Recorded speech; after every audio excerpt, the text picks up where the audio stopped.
નમસ્કાર મિત્રો, હું અક્ષય પટેલ આપ સૌનું ફરીથી એકવાર સ્વાગત કરું છું. આપણે સ્ટાન્ડર્ડ 12ની અંદર યુનિટ 6 જોઈ રહ્યા હતા. યુનિટ 6ની અંદર રીડ 1 સ્ટ્રાઇક અગેનિસ્ટ વાર. તો એની અંદર આપણે હેલન કેલર વિશે વાત કરતા હતા કે હેલન કેલર જે છે એ વર્કર વિશે જે અમેરિકાના ન્યુયોર્ક શહેરમાં જે કાર્નેગી હોલ છે, કાર્નેગી હોલની અંદર જે સ્પીચ આપે છે એ સ્પીચ વિશે આપણે વાત કરી રહ્યા હતા. એમણે જે સ્પીચ આપેલી હતી એ સ્પીચની આપણે વાત કરી રહ્યા હતા, બરાબર. તો સેકન્ડ પાર્ટની અંદર આપણે આગળ જોઈએ. The clever once. Clever once એટલે અહીંયા શું છે કે હોશિયાર લોકો, બુદ્ધિશાળી લોકો.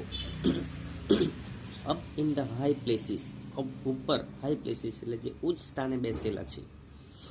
નો જાણે છે કે how childish and silly the workers are, કે કામદારો જે છે, મજૂર વર્ગ જે છે, કેટલા ચાઇલ્ડિશ એન્ડ સિલી છે, કેટલા મૂર્ખ અને બેવકૂફ હોય છે. એ જે ઉચ્ચ સ્થાનના જે અધિકારીઓ છે એ અધિકારીઓને ખબર હોય છે. They know that, તેઓ જાણે છે કે if the government dresses them up in khaki and gives them a rifle and starts them off with a band and waving banners, they will go for the fight valiantly for their own enemies. શું કહે છે કે તેઓ શું જાણે છે કે if the government એટલે કે સરકાર, જો સરકાર જે છે ડ્રેસીસ ધેમ અપ ઇન ખાખી એટલે તેમને ખાખી યુનિફોર્મ પહેરાવી દે, એટલે કે એમને જે મિલિટરીનો જે યુનિફોર્મ છે એ યુનિફોર્મ એને પહેરાવી દેવામાં આવે. And gives them a rifle, અને હાથની અંદર એમને બંદૂક આપી દે છે. અને પછી શું કરે છે, and starts them off with a band વાજા શરૂ કરે, એન્ડ વેવિંગ બેનર્સ, અને બેનર સાથે જો એમની રેલી કાઢવામાં આવે તો they will go for the fight. તો for the fight એટલે તેઓ લડવા માટે જવા તૈયાર થઈ જાય છે. Fight valiantly for their own enemies, કે પોતાના જે નિરર્થક, વેલિયન્ટલી એટલે કે નિરર્થક જે છે, જે અર્થ વિનાના જે છે એવા પોતાના જે શત્રુ છે એ શત્રુની સામે લડવા માટે તૈયાર થઈ જાય છે. એટલા એ લોકો મૂર્ખ હોય છે, એમ આવું સ્થાનના લોકો બેઠેલા છે એ કહે છે. They are touched, તેઓને શું શીખવામાં આવે છે કે that brave men die for their country's honor. શું શીખવામાં આવે છે કે જે બહાદુર માણસ જે છે એ બહાદુર માણસ આપણા દેશના જે ઓનર માટે, આપણા દેશના માન માટે મૃત્યુ પણ પામે છે. What a price to pay for a vague idea, the life of millions of young men, other millions crippled and blinded for life. શું કહે છે કે તેઓને આવું શીખવામાં આવે છે કે દેશના માટે તે લોકો મૃત્યુ પણ પામે છે. કે what a price to pay, કેટલી કિંમત ચૂકવવી પડે છે. ફોર અ વેગ આઈડિયા એટલે આવો અસ્પષ્ટ વિચારમાં, કોઈ સ્પષ્ટ વિચાર નથી, વિચારનો કોઈ અર્થ નથી, એની અંદર કેટલી એમણે પોતે કિંમત ચૂકવવી પડે છે. એની કિંમત ચૂકવવી પડે કે પોતાને મૃત્યુ પણ બલિદાન દેવું પડે છે. Lives of millions of young men, કે એવા તો હજારો લોકો, કરોડો લોકો જે યુવાન માણસો એ પોતાનું જીવન ગુમાવે છે. અધર મિલિયન્સ ક્રિપલ્ડ એન્ડ બ્લાઇન્ડેડ ફોર લાઈફ, અને કેટલાક લોકો તો આ જે યુદ્ધ થાય છે, યુદ્ધની અંદર ક્રિપલ થઈ જાય એટલે અપંગ થઈ જાય છે, અને કેટલાક તો અંધ પણ થઈ જાય છે, પોતાની દ્રષ્ટિ પણ ગુમાવે છે જીવનની અંદરથી. Existence made horrible for still more millions of human being, અને કેટલાક લોકો જે છે, કેટલાક લોકો એવા છે કે જેમનું પોતાનું જે જીવનની અંદર આ પૃથ્વીની ઉપર જે પોતાનું એક્ઝિસ્ટન્સ એટલે અસ્તિત્વ છે, અસ્તિત્વ પણ ખૂબ ભયાનક રીતે પોતાનું હ્યુમન બિંગ, પોતાની માનવતાનું અસ્તિત્વ પણ ગુમાવી દે છે. The achievement and legacy of generations swept away in a moment and nobody better off for all the misery. કે ધ એચિવમેન્ટ એની જે સિદ્ધિ છે, એન્ડ લીજેસી છે એટલે એમની જે પ્રસિદ્ધિ છે, એમનો જે વારસો જે છે, એમની સિદ્ધિ અને એમનો વારસો જે છે એ કોનો છે? ઓફ જનરેશન સ્વેપ, કે પેઢીઓ પોતાનો પરસેવો પાડીને પોતાની સિદ્ધિ અને પોતાનો વારસો જાળવી રાખેલો હોય છે. ઇન અ મોમેન્ટ, એક ક્ષણે, and nobody better off for all the misery, અને આ બધું દુઃખને જોવા માટે કોઈ પાછળ રહેતું નથી. એટલે કેટલાક લોકો એવા હોય છે કે જેમના પરિવાર નથી હોતા અને તેઓ આ યુદ્ધની અંદર ચાલ્યા જાય છે. તો યુદ્ધની અંદર ચાલ્યા જાય છે તો અને તેની અંદર એ મૃત્યુ પામે છે. તેમના પરિવાર નથી એટલે પોતાનો જે વારસો છે એ વારસો પણ કોઈને સોંપવા માટે રહેતા નથી. અને આ બધું દુઃખ આવે છે, એમના મૃત્યુ પામે છે, તેમની પાછળ ઘરવાળામાં રડવા માટે પણ કોઈ રહેતું નથી.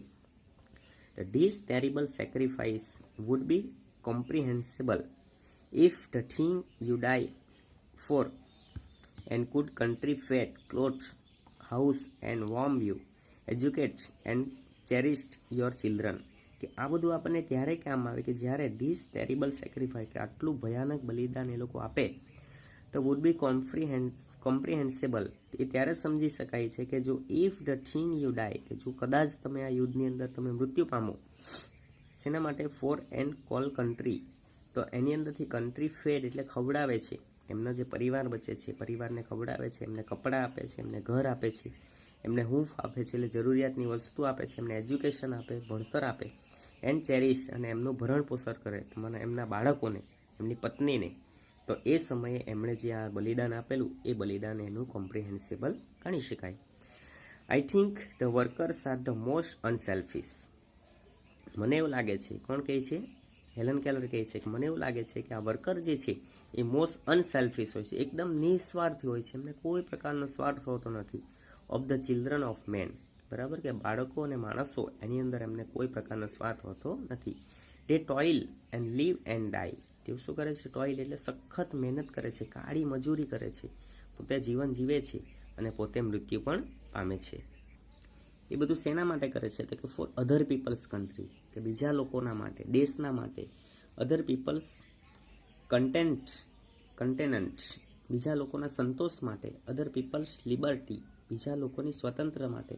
એન્ડ અધર પીપલ્સ હેપીનેસ, અને બીજા લોકોની ખુશી માટે. આપણે પણ અત્યારે દેશની અંદર જે સરહદની અંદર જે સૈનિકો લડે છે, બરાબર, એ પોતે કેટલું દુઃખ વેઠે છે કે જેથી કરીને મારા દેશના લોકો સુખી થાય છે, મારા દેશના લોકો શાંતિથી જીવન જીવે, એટલા માટે એ લોકો સરહદ ઉપર રાત દિવસનો ઉજાગરો કરીને આટલી ઠંડી વેઠીને પોતે જીવન જીવે છે.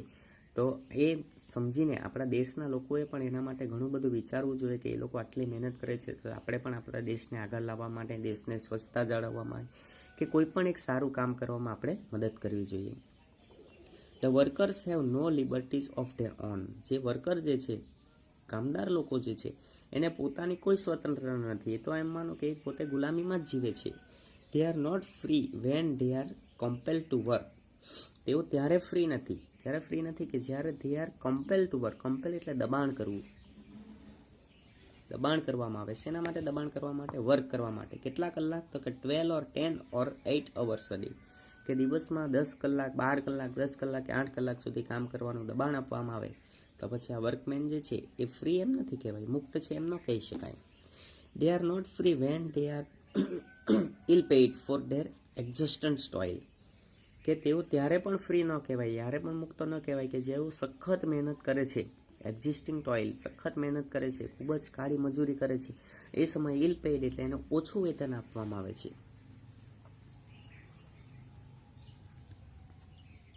ઓછું વેતન આપવામાં આવે, કે ત્યારે પણ એ લોકો મુક્ત છે એમ ન કહી શકાય. They are not free when their children must labour in mills and factories or starve, and when their women may be driven by poverty to lives of shame. એ લોકો ત્યારે પણ ફ્રી ન કહેવાય છે કે આ મજૂર વર્ગ કામ કરતો હોય તો પોતાના જે બાળકો જે છે, બાળકો મસ્ટ લેબર ઇન મિલ્સ, કે એમને ભરણ પોષણ ઓછું મળવાને કારણે બાળકોએ મિલની અંદર, કારખાનાની અંદર સ્ટાવ, ભૂખે મરીને કામ કરવું પડે છે. સ્ટાવ એટલે ભૂખે મરવું. And when their women may be driven by poverty, અને જ્યારે તેમની સ્ત્રીઓ જે છે, આ કામદારોની સ્ત્રીઓ છે, ડ્રાઇવનની અંદર ખેંચાઈ જાય છે, ગરીબાઈની અંદર ધકેલાઈ જાય છે. ટુ લાઇવ્સ ઓફ શેમ, અને પોતાનું જીવન જે છે એ જીવનને શરમજનક બનાવે છે, તો એ સમયે પણ આ મજૂર વર્ગ જે છે એ ફ્રી છે એમ કહી શકાય નહીં. They are not free when they are clubbed and imprisoned because they go on strike for a raise of wages and for the basic justice that is their right as human beings. કે પોતાનો હક જે છે, શું પોતાનો હક છે કે પોતે જેટલું કામ કરે છે એ કામમાં એમને રેઝ ઓફ વેગસ, સારામાં સારી મજૂરી મળી રહે, સારામાં સારું મહેનતાળું મળી રહે, એ માટે લડવાનો પોતાનો હક જે છે. પરંતુ આવું જ્યારે કરવા જાય છે ત્યારે એ લોકોને ક્લબેડ એન્ડ ઇમ્પ્રેઝન્ટ, કે ત્યારે એમની ઉપર સંયુક્ત રીતે ઇમ્પ્રેઝન કરવામાં આવે છે, એમને બંદી બનાવી લેવામાં આવે છે, અથવા તો કંપનીમાંથી, મિલમાંથી એને કાઢી મૂકવામાં આવે છે. તો આ વખતે પણ માણસ જે છે એ ફ્રી છે એમ ન કહી શકાય. કે માણસ કામ કરતો હોય એ પ્રમાણે જો એનું મહેનતાણું માંગે તો એ માંગી શકવો જોઈએ, એટલો એનો અધિકાર છે. We are not free unless the men who frame and execute the laws represent the interest of the lives of the people and no other interest. કે આપણે માણસ જે છે વી આર નોટ ફ્રી, આપણે ત્યારે ફ્રી નથી, મુક્ત નથી કે unless the man who frame and executes, કે માણસ જે પોતાની જે ઘડતર જે છે, પોતાના કાયદાનું ઘડતરને અમલમાં ન લાવી શકે, and law and the execute the law, કે જે એમણે કાયદો ઘડેલો છે કાયદાને અમલમાં ન લાવી શકે, રિપ્રેઝન્ટ ધેર ઇન્ટરેસ્ટ, કે પોતાના જીવનની અંદર જે પણ જે કરવા ઈચ્છતા હોય એ ન કરી શકે, ઓફ ધ લાઈવ્સ, કે જીવનમાં જે પણ કંઈ એમણે કરવું હોય એ ન કરી શકે, of the people and no other interest, અને બીજો કોઈ એમને રસ ન હોય એ એમણે કામ કરવા માટે દબાણ કરવામાં આવે છે. જ્યારે પોતાને ગમતું કામ હોય એ ન કરી શકે અને જે બીજાને ગમતું કામ કરવું પડે તો માણસ જે છે એ માણસ ફ્રી છે એમ કહી શકાય નહીં. The ballot does not make a free man out of a wage slave. Ballot એટલે જે ચૂંટણી કરે છે એ માણસ જે છે એ માણસને free man out of a wage slave, એટલે જે પગારવાળો ગુલામ જે છે, એટલે મતલબ કે વર્કર જે છે એ વર્કર જે છે એમને ફ્રી મેન ન બનાવી શકે. ચૂંટણી આવે ત્યારે તો ઘણા બધા લોકો કહેતા હોય છે કે અમે આમ કરીશું, અમે આટલું સારું કામ કરીશું, આમ કરીશું, પરંતુ એ જ્યારે ચૂંટણી થતી હોય એ વખતે કહેતા હોય છે, પરંતુ એનાથી આગળ એનાથી વિશેષ એ લોકો કંઈ વધારે કહી શકતા નથી. એટલે એમ કહે છે કે ballot does not make a free man out of a wage slave, કે ચૂંટણી જે છે એ માણસોને સારા એવા પગારદારમાંથી, ગુલામમાંથી મુક્ત કરાવી શકે નહીં. There has never existed a truly free and democratic nation in the world. કે તેઓ જે છે કોણ છે જે ચૂંટણીના જે એટલે કે નેતાઓ જે છે, હેઝ નેવર એક્ઝિસ્ટેડ, એમને ક્યારેય બહાર કાઢી શકતા નથી. અ ટ્રુલી ફ્રી, કે સાચી શાંતિ, સાચી મુક્તિમાંથી એમને બહાર કાઢી શકતા નથી. એન્ડ ડેમોક્રેટિક નેશન, આપણું જે લોકશાહીનું જે દેશ જે છે તે એમ કહે છે કે કહેવાનો લોકશાહી દેશ છે, પરંતુ એનું લોકશાહી જેવું કશું થતું નથી. માણસ જે છે એ જ્યારે ચૂંટણી આવે ત્યારે જાત જાતને બધી વાતો કરે છે, ઘણી બધી વાતો કરે છે, અને ચૂંટણી પૂરી થાય એટલે પછી એમાંથી બધા એ લોકો નીકળી જાય છે અને પોતપોતાનું કરવા માટે તૈયાર થઈ જતા હોય છે. એટલે કહે છે કે આ બેલોટ જે છે એ માણસને મુક્ત કરાવી શકે નહીં. એટલે આપણો જે ડેમોક્રેટિક નેશન છે એ ડેમોક્રેટિક નેશન પણ માણસને ફ્રી કરી શકે નહીં. From time immemorial men have followed with blind loyalty the strong men who had the power of money and of armies.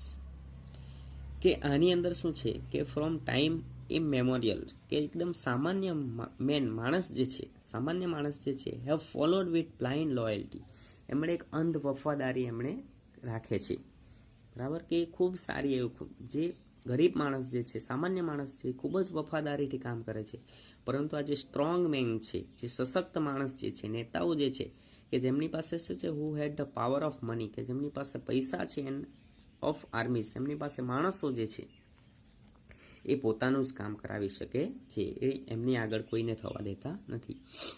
Even while battlefields were piled high with their own dead,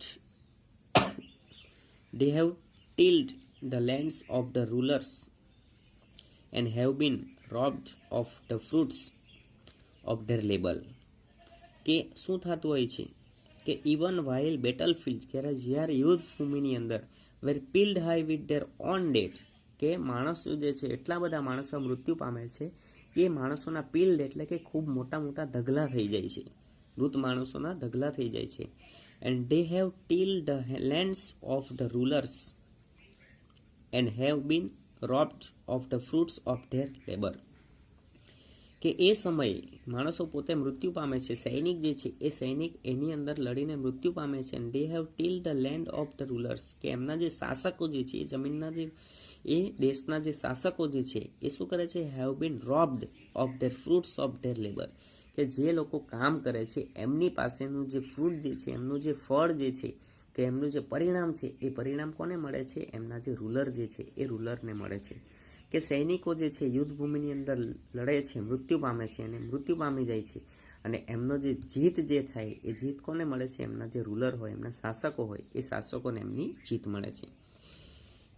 They have built places and pyramids, temples and cathedrals that held no real serene of liberty. અને આ લોકો શું કરે છે કે ઘણા બધા કામ એવા કરે છે કે બુલ પેલેસીસ, મોટા મોટા મહેલો બનાવે છે, પિરામિડ્સ બનાવે છે, ટેમ્પલ્સ બનાવે છે, મંદિરો બનાવે છે, કેથેડ્રલ્સ બનાવે છે, એટલે કે દેવળ બનાવે છે, and that held no real serene of liberty. પરંતુ આ બધા જે વસ્તુ બનાવે છે એ બનાવવાનો કોઈ ફાયદો નથી. એ કોઈ સ્વાતંત્રતાનું મંદિર નથી, પરંતુ જે માણસ લડાઈની અંદર મૃત્યુ પામે છે, ખૂબ સારું લડાઈ લડે છે ને લડાઈની અંદર મૃત્યુ પામે છે, એના માટે જો એ કંઈક કરે, આ જે શાસકો હોય, જે મૃત્યુ પામનાર સૈનિક છે, એ સૈનિક માટે જો કંઈક કરે, એમના પરિવાર માટે કંઈક સારું કામ કરે, તો એ ખરેખર સાચી સ્વતંત્રતા છે એમ કહી શકાય છે. બરાબર. તો હેલન કેલર જે છે, તો આવી વાત જે છે, એ આવી વાત આ લોકો સુધી પહોંચાડવા માટે કહે છે કે ખરેખર સૈનિકો છે, વર્કર છે, એ વર્કરે જાગવાનું છે અને પોતાના હક માટે જીવનની અંદર લડાઈ લડવાની છે. કોઈ દિવસ પાછળ હટ કરવાનું નથી, એમ આ હેલન કેલર કહે છે. બરાબર. તો સેકન્ડ પાર્ટની અંદર આપણે અહીંયા સુધી આપણે જોઈશું, અને ત્યારબાદ આગળનું જે એમની સ્પીચ છે, એ સ્પીચ એ આપણે આગલા ભાગની અંદર આપણે જોઈશું. ધન્યવાદ.